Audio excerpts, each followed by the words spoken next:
Hello everyone, welcome to our channel. तो आज के इस वीडियो में हम डिस्कस करेंगे लाइट को।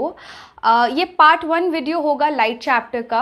आगे भी मैं इस चैप्टर से रिलेटेड वीडियोस बनाऊंगी, जैसे पार्ट 2, पार्ट 3 ऐसे भी वीडियोस आते रहेंगे। इस वीडियो में हम सिर्फ बेसिक चीज़ें कवर करने वाले हैं, जैसे कि लाइट क्या होता है, बाकी इससे रिलेटेड जितनी भी चीज़ें हैं। ओके, सो शुरू करते हैं। सबसे पहले हम देखते हैं लाइट का डेफिनेशन। तो जैसा कि आप यहाँ पे देख सकते हो, light is a form of energy which travels from one medium to another. इसका मतलब ये हुआ कि लाइट जो है वो एनर्जी का ही रूप होता है, या हम कह सकते हैं कि लाइट जो है वो एनर्जी है जो कि एक मीडियम से दूसरे मीडियम में ट्रैवल करता है।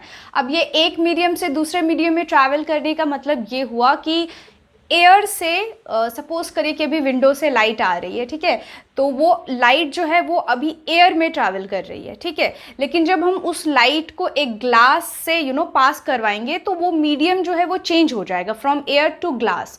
तो वो अलग इसी प्रकार से अलग अलग मीडियम में वो ट्रैवल करती है, ठीक है। इसके अलावा आगे लिखा हुआ है कि its speed changes as the medium changes. अब जैसा जैसा मीडियम होगा ना, लाइट का स्पीड भी उसी तरीके का होगा। सपोज करिए अगर हमारा मीडियम एयर है तो वहाँ पे जो लाइट का स्पीड होगा वो डिफ्रेंशिएट करेगा। अगर लाइट को आप ग्लास से पास करवा रहे हो या फिर वाटर से पास करवा रहे हो तो डिपेंड करता है, मीडियम पे लाइट का स्पीड डिपेंड करता है। लेकिन जो लाइट का स्पीड होता है वो वैक्यूम में कांस्टेंट होता है और मैक्सिमम भी होता है। जैसे यहाँ पे लिखा हुआ है, इन वैक्यूम द वेलोसिटी यानी कि speed of light is constant given by c is equal to 3 into 10⁸ metre per second. तो ये जो नंबर लिखा हुआ है ये स्पीड है लाइट का वैक्यूम के अंदर। वैक्यूम हम सब जानते हैं जहाँ पर एयर अवेलेबल नहीं है, तो वहाँ पर लाइट जो है वो मैक्सिमम स्पीड से ट्रैवल करता है। ओके, सो इस चैप्टर में आगे बढ़ते हैं और हम समझने की कोशिश करते हैं रिफ्रैक्शन को। तो रिफ्रैक्शन का डेफिनेशन देखने से पहले हम कुछ पिक्चर्स यहाँ पे देखते हैं जहाँ आपको क्लियरली दिखेगा कि यहाँ पे हमारे पास अल्फ़ाबेट्स है जिनके ऊपर हमने ग्लास रखा है, और उन अल्फ़ाबेट के ऊपर जब हमने ग्लास रखा है तो वो अल्फ़ाबेट जो है वो थोड़े से रेज हो गए हैं, उठ गए हैं, ठीक है। और दूसरी तरफ आपको दिखेगा कि एक ग्लास के अंदर हमने एक पेंसिल को डुबाया हुआ है जिसमें हाफ पानी है, और वो पेंसिल आपको जो है वो बेंट होता हुआ दिख रहा होगा, ठीक है। तो ये क्यों हो रहा है, इसे हम एक्चुअली रिफ्रैक्शन कहते हैं। तो पहले हम रिफ्रैक्शन को अच्छे से समझते हैं, फिर आपको इन सारे चीज़ों का आंसर भी मिल जाएगा कि ऐसा क्यों हो रहा है। ओके, सो रिफ्रैक्शन को अगर हम डिफाइन करें तो ये कहता है, it is defined as the bending of light when it travels from one transparent medium to another.